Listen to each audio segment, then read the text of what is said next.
قرآن مجید میں یہ صرف ایک جگہ پر مقام مدح میں آیا ہے، لیکن اکثر جگہوں پر جو ہے یہ ذم میں آتا ہے۔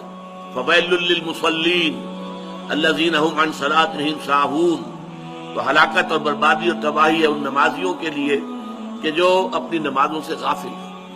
اب یہ غفلت دونوں طرح کی ہے، ایک تو یہ کہ آپ اس کی پابندی نہیں کر رہے، آپ بر وقت ادا نہیں کر رہے، آپ کی زندگی کا وہ در حقیقت دھرا نہیں بنا ہے کہ اسی کے گرد زندگی گھوم رہی ہو، نماز باجماعت کا قضا نہیں کر رہے۔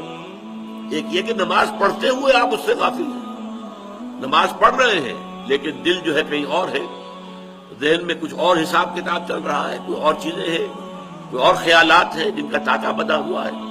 تو فویل للمصلین الذین هم عن صلاتهم ساہون، لیکن یہ جو اقامت الصلاۃ ہے، اقیم الصلاۃ، نماز قائم کرو، یہ در حقیقت اس سے بہت زیادہ اس کے اندر بلاغت ہے، بہت مفہوم اس کے اندر، یہ پورا نظام اس کا قائم رکھو۔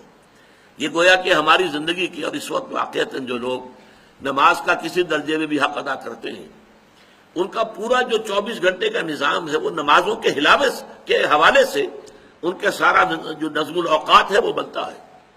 کسی کو وقت دینا ہے ملاقات کے لیے تو فلاں نماز کے بعد، کہیں جانا ہے تو فلاں نماز کے بعد، اس لیے کہ ایسا نہ ہو کہ وہ نماز جو ہے باجماعت اس میں کوئی خلل واقع ہو جائے۔